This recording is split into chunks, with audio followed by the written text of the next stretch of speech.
on which note, let's get started with our first speaker tonight on the proposition, Farrukh Dhondy.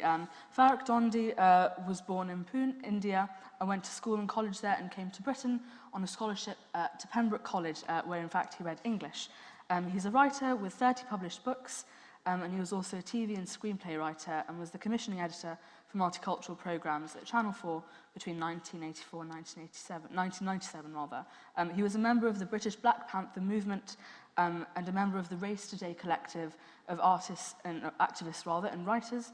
And his latest books are a translation of a selection of the poems of Rumi and a book of stories from his childhood memories called Granny's Groins and Growing Up, written in sonnet form. Farrukh, the floor is yours.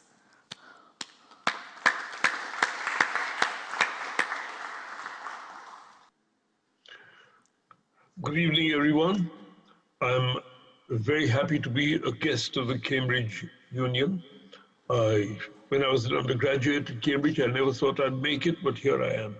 Let's start this talk or debate by saying that the proposition that one was offered was that people should stop talking about race, including this union. Well, we're not talking about race today. We are talking about the recent history of what has happened and overtaken, I believe, overtaken the world. Why are we here? We're here because an American officer in Minneapolis, a police officer, sat on a black man's neck and killed him, murdered him.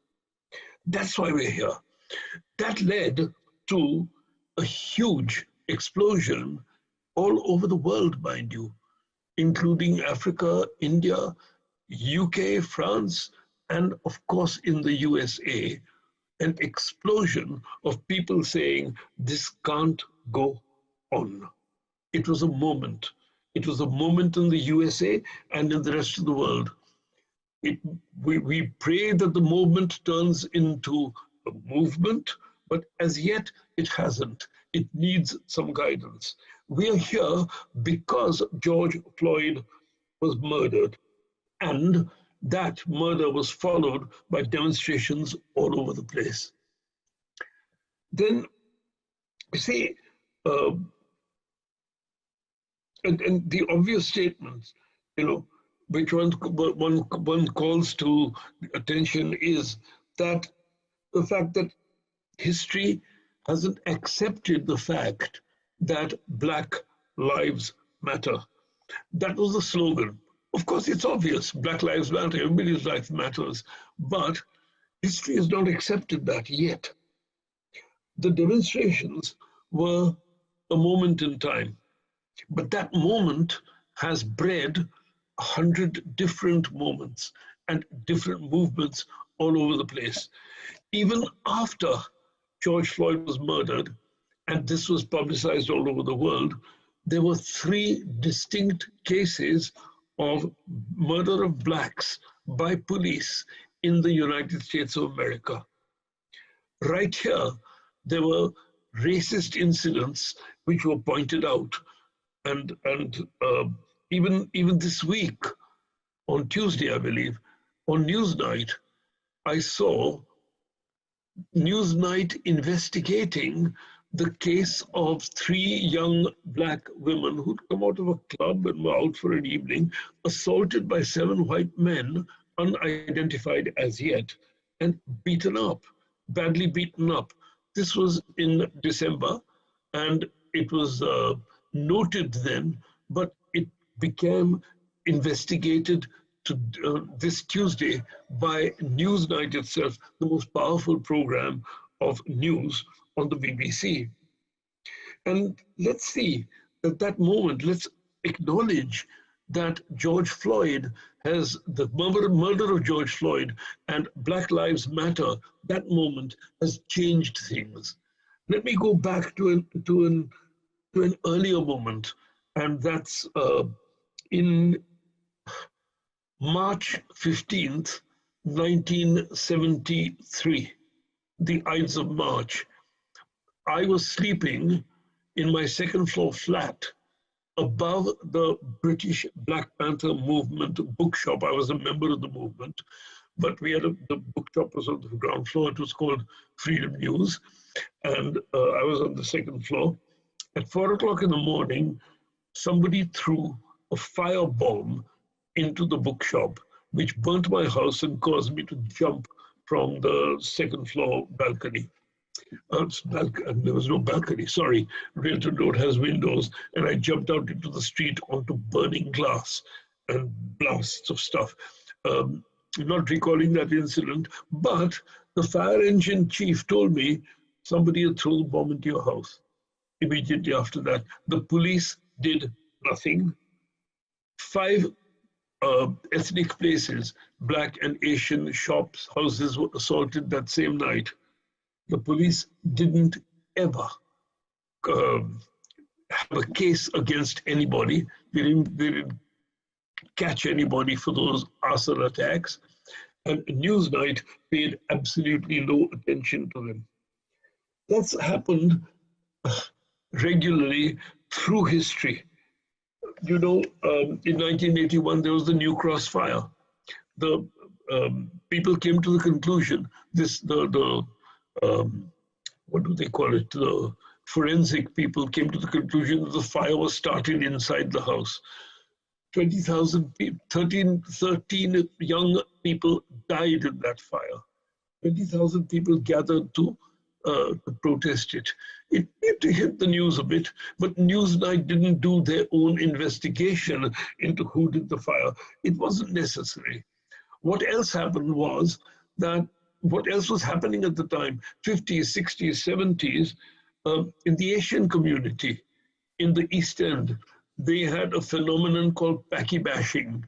And any Asian walking on the street, some poor guy going home from his work, some family staying in a council estate surrounded by Asian families, they had firebombs in their house. People would step out of vans and beat them up for absolutely no reason. How did it stop?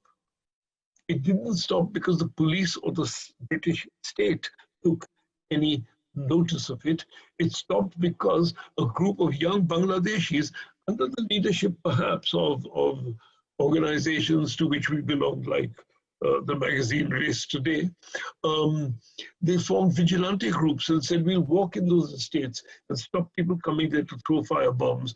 We'll walk the streets and see that no people get out of vans and assault lonely Bangladeshi guys walking home. So packy bashing stopped because of the self-activation of the community. And that was what was happening since then. But something has changed now. Whose voices were we hearing when all those incidents took place? There were hundreds of them, thousands of them, you know, racist incidents here, there, and everywhere.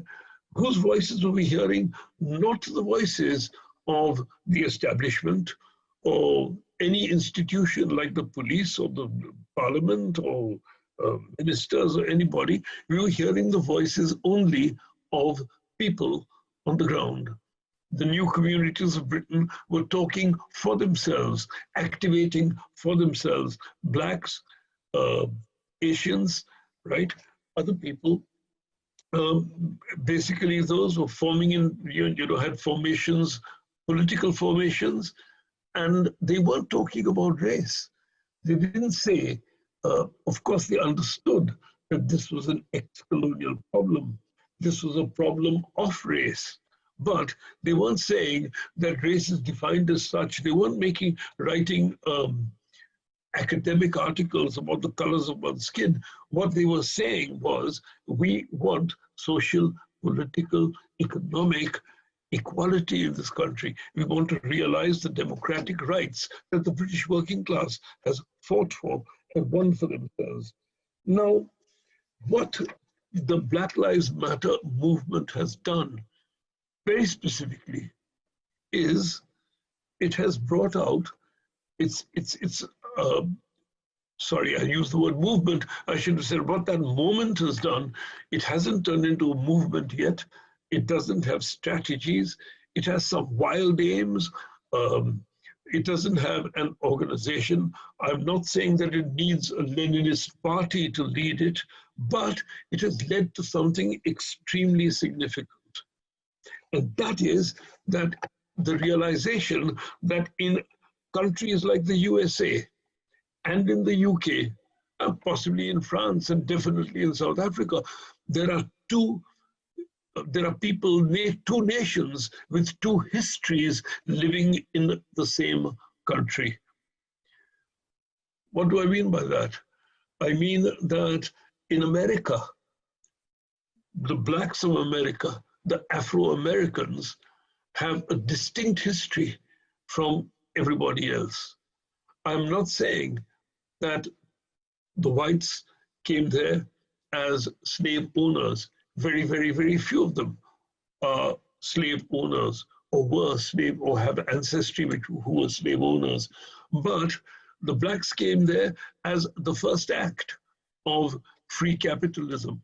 They were captured, brought there as slaves, and their descendants have suffered the same status and the same history that inheritance of slavery has brought them. And there have been movements against it. There's been the Civil War to get labor from the plantations into Detroit and the North. There's been the Civil Rights Movement under the great Martin Luther King. There have been the extremely defiant movements of Malcolm X and Black Power and so on. There have been moments when people like Obama have been elected president, but the history has not changed. And now the Black Lives Movement is saying something else. In the UK, the same thing has happened. The same similar thing has happened. The descendants of slaves from the Caribbean, the descendants of colonial people from India have turned up here. They have that history. That's their background. That's their ancestry. And the whites were the colonialists. They were a working class. I'm not saying they were all benefiting from colonialism. I mean, read Dickens if you want to know the truth. They didn't benefit from colonialism to that extent, but still there was those two histories living in the same nation. And now what has happened? I think the Black Lives Movement indicates one thing, if it indicates anything, because you saw on the demonstrations, whites and blacks joined together in their millions, marching down the streets of Minneapolis, marching down the streets of Chicago and New York, and turning up in Liverpool, turning up to actually dig the statues, symbolically, the statues of slave owners and people into the ports of Bristol and so forth. And so what we are seeing is that there is a will in this country for those two histories to be joined together and go forth together.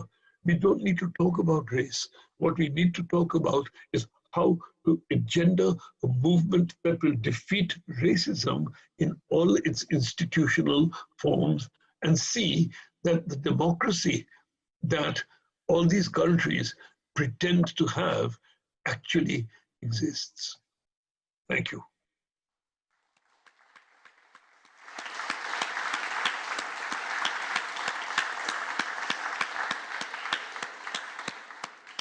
Thank you very much.